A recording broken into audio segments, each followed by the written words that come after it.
It's the Steelers Talk mailbag here in Week 15, getting you guys ready for this week's matchup versus the Steelers and Eagles. I'm going to be answering your questions heading into this matchup here in just a second. But first, make sure you guys click that subscribe button if you haven't already to join the most interactive Steelers fan community here on YouTube. All right, we do these mailbags every single week on the live shows on Thursdays starting at 5 p.m. Eastern Time. And we have the best community of Yinzers anywhere on YouTube. So if you want a place to talk ball with your fellow Yinzers just about every single day here on YouTube, this is the place for you. Make sure you click that subscribe button right now for daily Steelers content.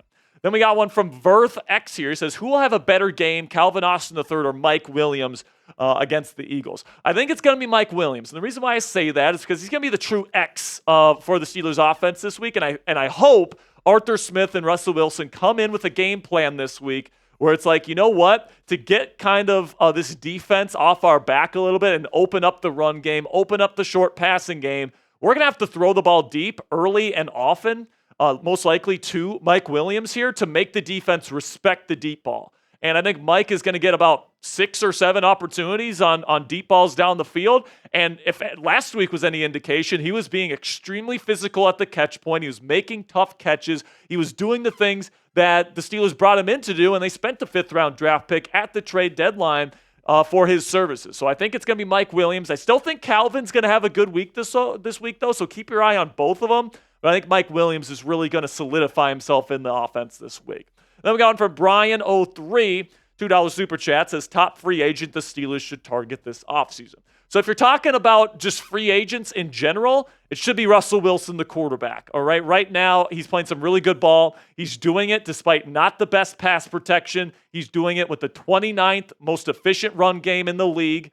I think they're 29th in yards per carry right now with just 3.9, which is not what you think it is with Najee Harris and Jaylen Warren. And then he had a pretty decent second half last week, even without George Pickens, all right? So he's making do with maybe not the best circumstances. So I think Russ is having a really good season. I think you got to pay him. In terms of somebody outside the organization, I think T. Higgins would be an awesome get. Now, how will George Pickens react to another receiver getting maybe what he feels is quote-unquote his money?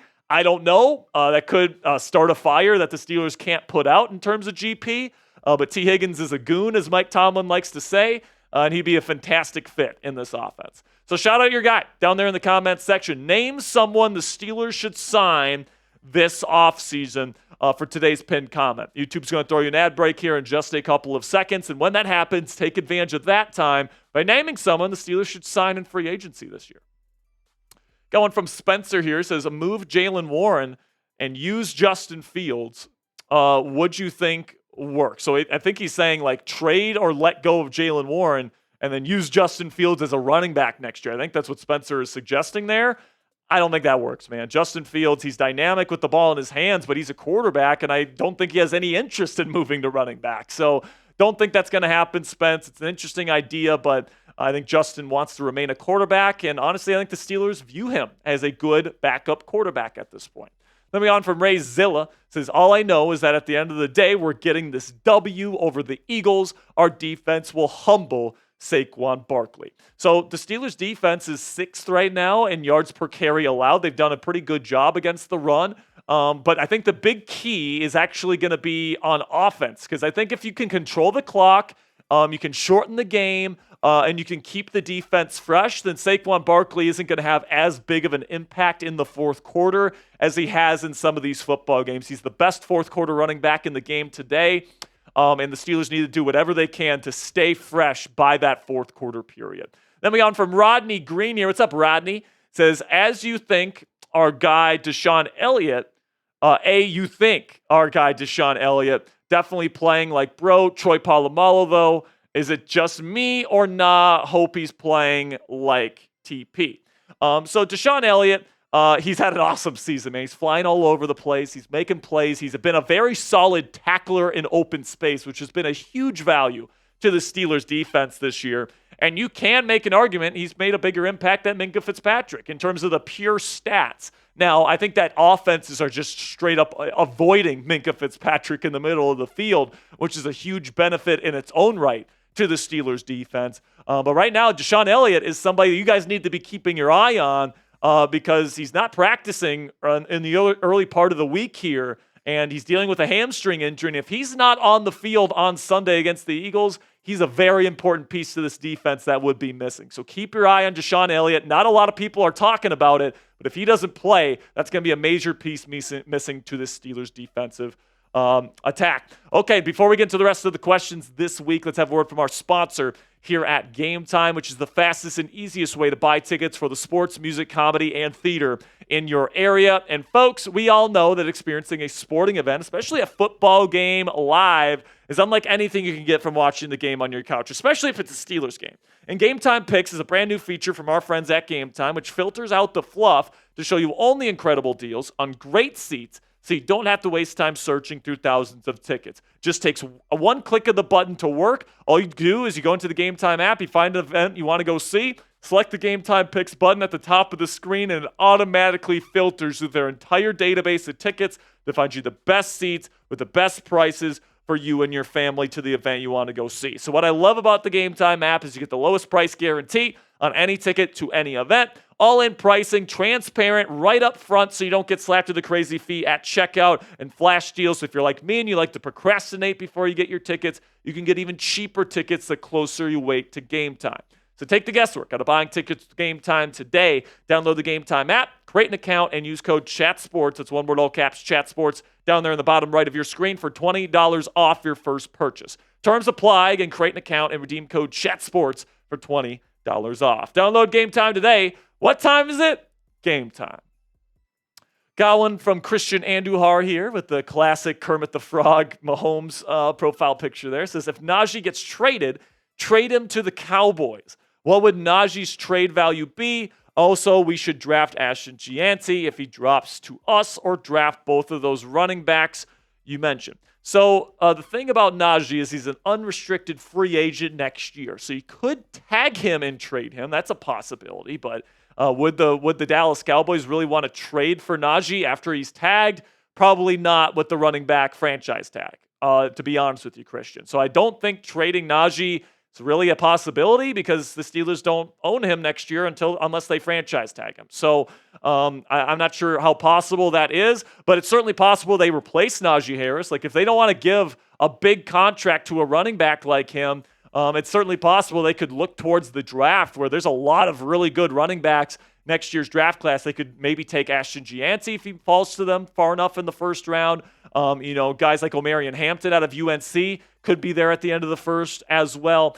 Cam Scadaboo is a guy that we've talked about on the channel this week. And Jeremiah Love out of Notre Dame, if he comes out, would certainly be a track star as well. So there's lots of good running backs. Dylan Sampson out of Tennessee as well. There's a lot of good players. Caleb Johnson out of Iowa. I can talk about these guys for days, right? There's so many running backs in this class. So I do think that the chances that the Steelers end up letting Najee go and drafting a running back, it's definitely not zero. Then we got one from Brian03 here. Says Steelers talk. Is Drew Allar the next Big Ben? It's definitely too early to say that. But, I do think it's interesting to say if Drew Allar would make it to the Steelers in the end of the first round, because that's where the Steelers are likely going to be picking, is probably in the final 5 to 10 picks of the first round. Does he make it that far? And then if he does make it that far, is it worth it to draft him with your number 1 draft pick next year to sit him behind Russell Wilson for a couple of years? I actually don't hate the idea. We've seen guys like Patrick Mahomes, Jordan Love, these guys, that sit a little bit and then they get their opportunity. Atlanta's currently doing this with Michael Penix Jr. If you give a guy a little bit of time to learn the NFL game and not have to just be thrusted out there, it can help their development. A guy like Drew Allar, who's still only 20, he's got an incredible skill set, especially with his arm talent. He could certainly play for Pittsburgh in the AFC North if they ended up drafting him. But he's definitely got a ways to go as a prospect, so I can certainly understand why somebody wouldn't want to take him in round 1. But let me know what you guys want down there in the comments section. Would you draft Drew Allar in round 1 to back up Russell Wilson for a couple of years before he takes over as this team's new franchise quarterback? Type D if you would draft him, or type P if you would pass on him in the first round. Let me know what you guys think down there in the comments. Then we got one from Walks, who says, do you think the Steelers are going to give up on Roman Wilson and draft a new wide receiver in round 1? Or do they draft a wide receiver? Do they wait until round 2 or 3 due to the depth of this wide receiver class. So, I mean, I would say the depth this year isn't as good as it has been in previous seasons at wide receiver, but there's still a lot of really good players, right? It seems like every year, like there's like 20 guys that could play year one at wide receiver, right? So there's always going to be options in that position group. And with a guy like George Pickens, as volatile as he is, you never know when he's going to kind of go off and, demand a trade out of Pittsburgh, for example. And it's going to be interesting to see how the team feels about Roman Wilson, because I know that they like Calvin Austin III. I know that they believe in Roman Wilson, and I know that they like George Pickens. So do they just go forward with those three receivers?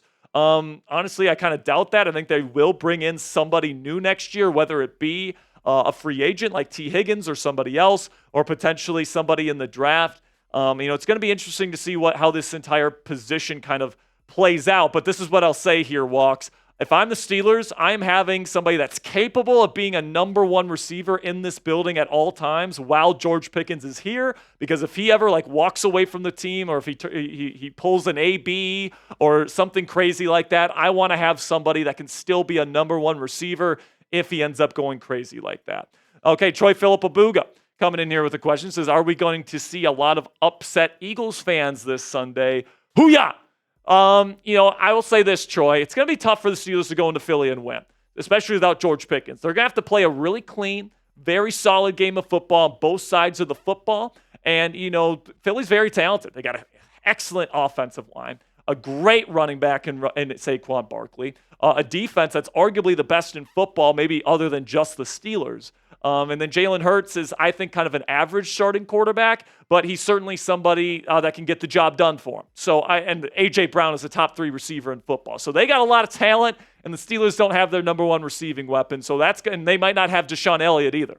So I do think that, the Steelers are kind of up against it heading into the week. But with that said, Mike Tomlin is awesome in these kinds of situations, right? When his teams are counted out, this is when Mike Tomlin teams tend to play their best. So, I think that the Eagles, if I have to predict it right now, I think the Eagles are the favorites heading into the game, but I'm not counting out our Steelers for 1 second heading into Sunday afternoon. So make sure you guys click that subscribe button if you haven't already.